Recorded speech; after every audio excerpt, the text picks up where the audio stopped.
Betapa aku bersyukur padamu atas perbuatanmu.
agar semua suku bangsa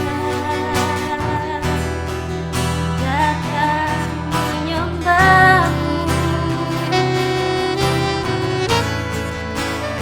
Jadikan aku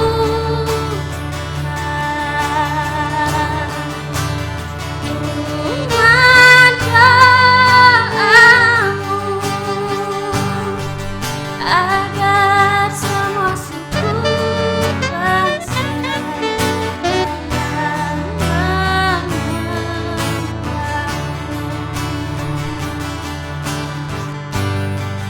Agar semua suku bangsa datang menyembahmu.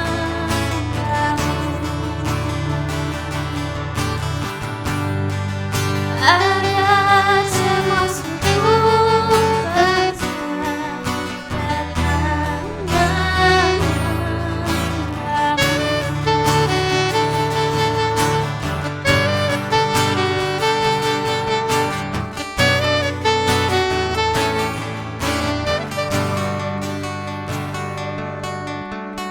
Shalom, teman-teman pemuda GBI Yerusalem Baru yang kasih Tuhan. Pada kesempatan sore ini kita bersyukur kita boleh beribadah bersama-sama, walaupun untuk sementara ini berlangsung secara online. Dan firman Tuhan pada saat ini atau pada kali ini kita beri judul penyembahan yang sejati. Bicara tentang penyembahan berarti ada sesuatu yang dipersembahkan. Dan yang kedua, siapa yang menyembah? Dan yang ketiga, siapa yang disembah? Jadi, yang perlu saya sampaikan di sini bahwa penyembahan harus didasari pada kebenaran firman Tuhan. Maka, mari sama-sama kita belajar di Roma 12 ayat yang pertama. Saya bacakan, saudara-saudara. Karena itu, saudara-saudara, demi kemurahan Allah, aku menasihatkan kamu, supaya kamu mempersembahkan tubuhmu sebagai persembahan yang hidup, yang kudus, dan yang berkenan kepada Allah. Itu adalah ibadahmu yang sejati. Jadi saat kita melakukan penyembahan, kita harus tahu dulu, harus jelas dulu, kenapa kita harus menyembah kepada Tuhan Yesus Kristus. Atau kalau orang lain, kepercayaan lain bicara, kenapa saya harus menyembah si A, kenapa saya harus menyembah si B. Ini harus ada alasan. Dan kita sebagai umat percaya sungguh bersyukur bahwa kita menyembah Tuhan Yesus Kristus punya alasan yang kuat. Kita baca di Roma 12 ayat yang pertama tadi, khususnya baris pertama. Karena itu saudara-saudara, demi kemurahan Allah. Jadi yang saya garis bawahi di sini adalah demi kemurahan Allah, aku menasihatkan kamu. Kalau bahasa sederhananya, oleh karena kemurahan Allah, maka kita dinasihati supaya kita mempersembahkan tubuh kita sebagai persembahan yang hidup, kudus, dan berkenan kepada Allah. Nah, itu ibadah kita yang sejati. Nah, kemurahan ini suatu kata yang kadang tidak kita sadari mempunyai arti yang sangat dalam bagi kita sebagai umat percaya. Kemurahan itu adalah sesuatu yang kita telah terima, walaupun kita tidak berhak, bahkan dikatakan kita tidak layak menerimanya. Tapi oleh karena kemurahan, kita boleh menerima. Nah, ini sebagai dasar kenapa kita harus menyembah kepada Yesus, Juru Selamat kita. Kemurahan dalam konteks di Roma 12 atau di sebelumnya di Roma pasal 11 ini berbicara tentang keselamatan yang Tuhan telah berikan kepada kita sebagai orang percaya. Jadi kita harus beriman pada Tuhan Yesus Kristus. Nah, dalam perjanjian lama bahwa keselamatan itu dijanjikan pada orang-orang Yahudi, orang-orang pilihan atau bangsa pilihan Tuhan, dan kita di luar itu sebenarnya tidak layak. Dan pada zaman dulu, yang namanya penyembahan itu tidak lepas dari pengorbanan. Ada korban pendamaian, ada korban penghapus dosa, dan itu sebagai mediasinya atau mediatornya adalah hewan yang disembelih, darahnya ditumpahkan, dipercik, gitu kan. Nah itu pada zaman dulu. Tapi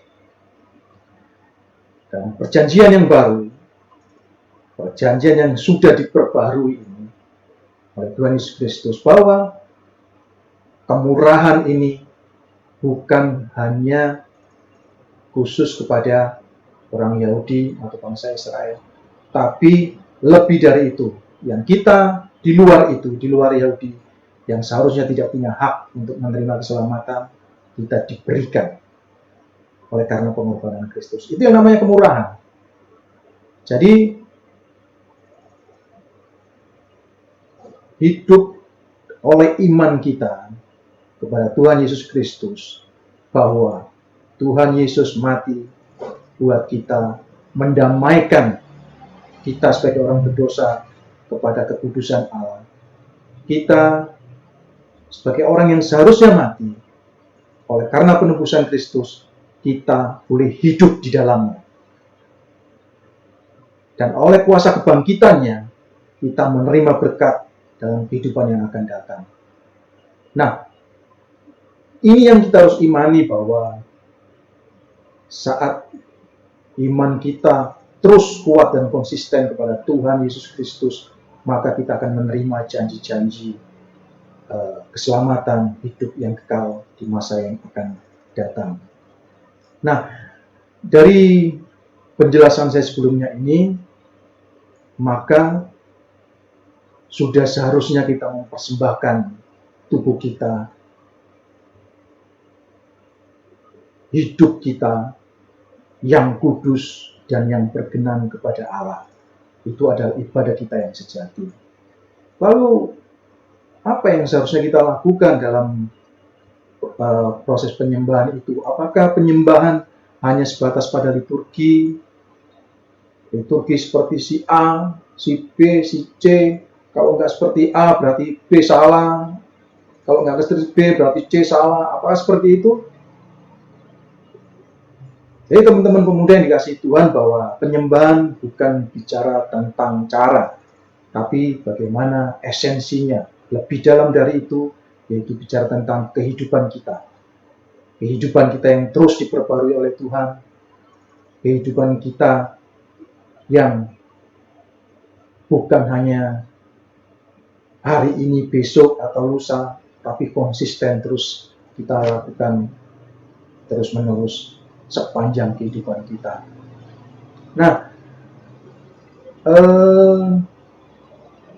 ada bagian-bagian yang kita memang harus lakukan, dan ada bagian Allah yang sudah dilakukan untuk kita. Saat kita bicara tentang mempersembahkan tubuh kita sebagai persembahan yang hidup, berarti ada proses atau kemauan dari kita, bahwa kita dengan hati yang sadar, dengan menyadari bahwa kemurahan Tuhan sudah kita terima, maka kita boleh datang dalam hadirat Tuhan. Tapi jangan salah, teman-teman sekalian, bahwa kelanjutannya yaitu mempersembahkan hidup yang kudus dan yang berkenan kepada Allah. Nah, ini bicara kekudusan. Kita tidak bisa melakukan atau dengan melakukan ritual ini atau penyembahan ini, otomatis kita akan kudus di hadapan Tuhan. Tidak. Rasul Paulus mengatakan bahwa hidup Rasul Paulus juga dikuduskan oleh Tuhan. Dan Rasul Paulus pun dan memberitakan Injil dengan tujuan supaya semua orang yang mendengar pemberitaan Injil itu boleh dikuduskan seperti yang Rasul Paulus sudah terima. Nah, dalam perjalanannya kita butuh itu. bahwa kita memerlukan campur tangan Tuhan supaya hidup kita boleh dikuduskan, boleh terus dipimpin dalam kebenaran. Kalau kita lihat atau kalau kita menyaksikan ibadah 2 minggu yang lalu, firman yang disampaikan oleh Bapak Pendeta Muda Andreas Joswanto itu di Yohanes pasal yang keempat ayat ke-24 dikatakan bahwa Allah itu roh dan barang siapa menyembah Dia harus menyembahnya dalam roh dan kebenaran. Bahkan saat itu dijelaskan oleh Bapak Andreas Joswanto bahwa menyembah itu adalah proses atau progresif, ada kemajuan. Yang sebelumnya perempuan Samaria ini tidak mengenal Yesus, menjadi mengenal Yesus. Tapi bukan hanya mengenal, tapi percaya bahwa Yesus adalah Mesias. Ada perkembangan, ada kemajuan, ada pembaruan akal budi oleh karena Roh Kudus ada dalam perempuan itu. Demikian juga dengan kehidupan kita, teman-teman sekalian, pemuda GBS Yerusalem Baru, bahwa perjalanan penyembahan kita itu adalah perjalanan kehidupan kita. Ke gereja harus, membaca firman harus, berdoa, penyembahan juga itu adalah harus, itu bagian dari kita. Tapi bicara dikuduskan, itu adalah Tuhan atau tangan Tuhan yang menguduskan kehidupan kita. Dengan begitu kita punya atau kita berkenan kepada Allah. Nah, ini sebagai penyembah, kita sebagai penyembahan ini bukan bicara tentang hanya liturgi saja, tapi hidup kita, tindakan kita, tutur kata kita, hati kita, bagaimana kita bersikap kepada Tuhan, bagaimana kita punya sikap kepada sesama kita. Nah, ini bagian-bagian yang kita harus lakukan. Maka di dalam Ibrani pasal yang ke-10 ayat yang ke-16 dikatakan bahwa di bagian B, aku akan menaruh hukumku di dalam hati mereka dan menuliskannya dalam akal budi mereka. Nah, ini kerjaan Roh Kudus, bukan pekerjaan kita. Tuhan menaruh hukumnya di dalam hati kita dan menuliskan dalam akal budi kita. Jadi pembaruan pemahaman kita akan Yesus Kristus, akan kehendak Allah, ini terus diperbarui dalam kehidupan kita, dan itu yang memberikan kekuatan kepada kita. Ini teringat akan kisah para rasul sebelum Tuhan Yesus naik ke surga, bahwa Roh Kudus akan diberikan pada kita sebagai pembimbing, penghibur, bahkan memberikan keberanian dalam menyaksikan cinta kasih Tuhan. Hal itu kita juga sudah terima, bahwa kita sudah menerima Roh Kudus karena kematian Yesus, karena kepercayaan kita akan kematian, kebangkitan, dan akan kepercayaan kita hidup yang kekal. Jadi teman-teman sekalian dikasih Tuhan, kembali lagi ke Roma pasal 12 tadi, ayat yang ke-1, bahwa itu adalah ibadah kita yang sejati. Nah, yang menjadi penekanan, kita berlanjut ke ayat kedua, bahwa ibadah yang sejati ini, dengan kita mempersembahkan hidup kita, tubuh kita, ini bisa digagalkan jika, nah ini penekanannya untuk teman-teman sekalian di ayat yang kedua, jangan kamu menjadi serupa dengan dunia ini, tetapi berubahlah oleh pembaruan budimu. Nah, dia tadi saya sampaikan pembaruan budimu, tadi di Ibrani pasal 10 ayat yang ke-16 tadi dikatakan, Tuhan menaruh firman-Nya dalam hati kita dan memberikannya kepada akal budi kita. Nah, ini tetapi berubahlah pembaruan budimu, sehingga kamu dapat membedakan mana yang baik dan mana yang berkenan kepada Allah. Nah, teman-teman pemuda yang dikasih Tuhan, jadi kalau boleh saya sampaikan di sini bahwa menyembah Tuhan adalah tadi yang saya sampaikan, hidup kita dikuduskan dan berkenan. Nah, saat kita bicara hidup kita, nah kita akan baca di pasal Roma pasal 12 ayat yang ke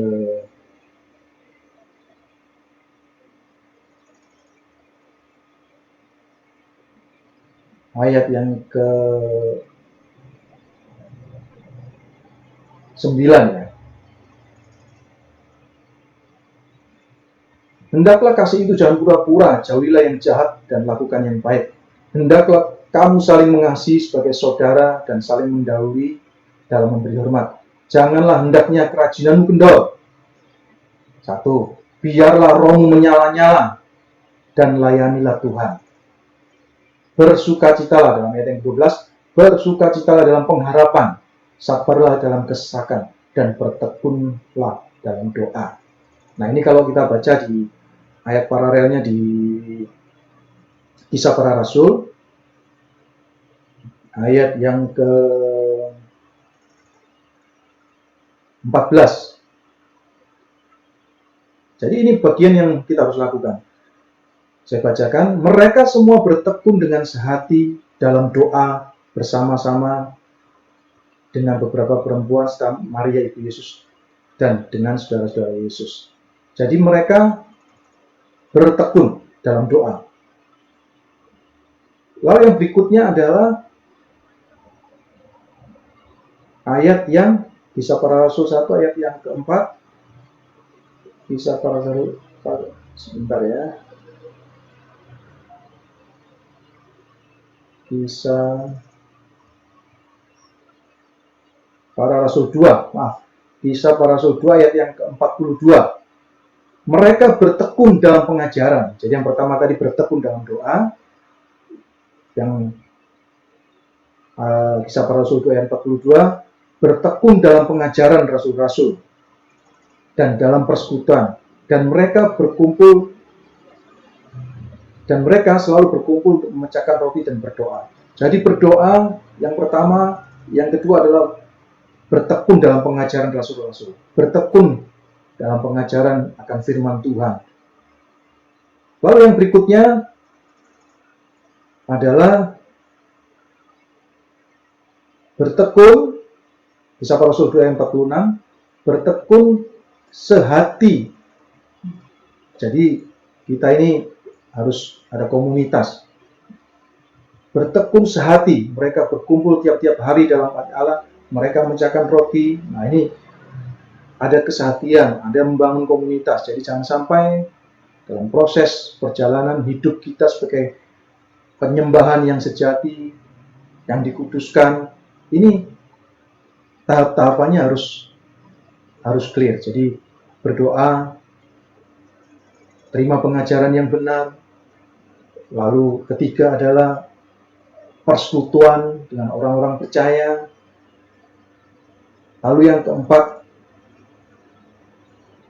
adalah saling menguatkan antar orang percaya.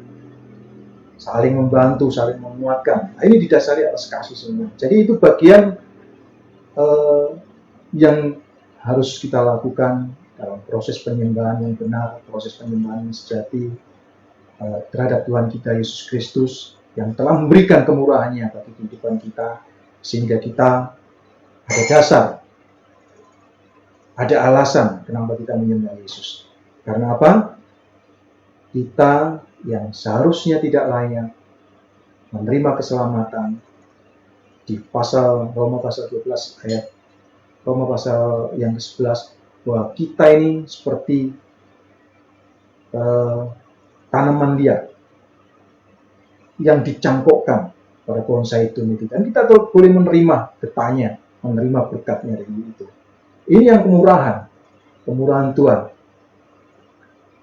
bahwa kita yang seharusnya mati, liar, tak berguna, tapi dicangkokkan menjadi berguna, menjadi dikuduskan, dan kita menjadi berkenan kepada Allah.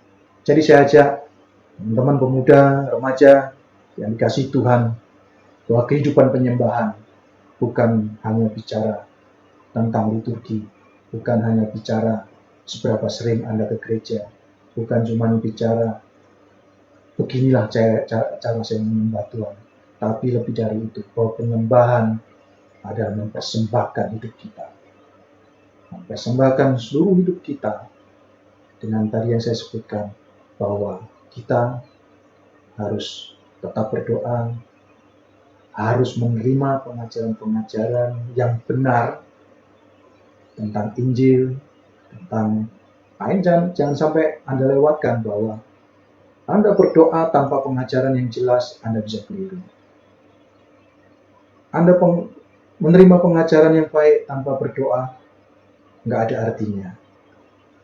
Dan yang berikutnya adalah kita harus terus berkomunitas antar orang percaya sehingga boleh saling menguatkan, saling menasihati. Jadi, teman-teman pemuda remaja yang dikasihi Tuhan, pada saat kita berkomunitas, kita tidak bisa hanya asik dengan komunitas kita sendiri, tapi di situ komunitas yang layak di hadapan Tuhan, yang antar komunitas itu boleh saling menguatkan, boleh saling membantu, boleh saling share tentang kebenaran firman Tuhan. Kalau ada yang nggak ngerti, mungkin kita bisa tanya ke Bapak Gembala kita. Dan kita boleh tumbuh dalam kebenaran. Ini penyembahan kita. Penyembahan kita yang sejati. Dan saatnya kita boleh menerima janji-janji Allah. Karena kita berkenan di hadapannya. Jadi sekali lagi, teman-teman, kasih Tuhan, terus libatkan Roh Kudus. Terus libatkan Tuhan dalam kehidupan perjalanan hidup saudara. Dalam proses penyembahan kita kepada Tuhan. Kami yakin dan percaya, teman-teman pemuda yang dikasihi Tuhan, dalam usia muda ini, boleh tumbuh semakin kuat di dalam Tuhan, semakin dewasa di dalam Tuhan, dan terlebih boleh menjadi kesaksian bagi banyak orang. Zaman sekarang, zaman yang sudah terbuka. Mereka boleh melihat kehidupan saudara. Mereka boleh melihat pemikiran saudara tentang Tuhan. Dan itu menjadi kesaksian bagi saudara sekalian. Mari kita dengan penyembahan yang benar, kita boleh dikuatkan dan boleh kita menjadi saksi bagi Tuhan Yesus Kristus. Tuhan memberkati, mari kita berdoa. Bapa yang baik, Bapa yang mengasihi kami, atas kemurahan-Mu, kami boleh berkenan di hadapan-Mu. Kami boleh Engkau kuduskan dan berkenan di hadapan-Mu ya Bapa. Terima kasih ya Tuhan, biar kami terus belajar, mempersembahkan tubuh kami sebagai persembahan yang hidup.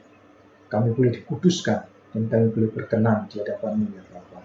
Terima kasih ya Tuhan, jadikan pemuda-pemuda GBI Yerusalem Baru menjadi pemuda-pemuda yang militan terhadap kebenaran firman Tuhan. Pemuda-pemuda yang boleh terus belajar, berdoa, belajar pengajaran-pengajaran akan firman Tuhan, terus membangun persekutuan dengan teman-teman seiman kita, dan mereka boleh saling memperhatikan, saling menguatkan satu sama lain, sehingga nama Tuhan boleh dimuliakan dan ditinggikan, dan mereka semua boleh menjadi kesaksian bagi Kristus, dan semua yang menyaksikan, semua yang boleh melihat kehidupan pemuda remaja di Yerusalem Baru boleh menikmati berkat Tuhan, dan mereka boleh percaya kepada Tuhan Yesus Kristus sebagai Tuhan dan Juru Selamat kami semua.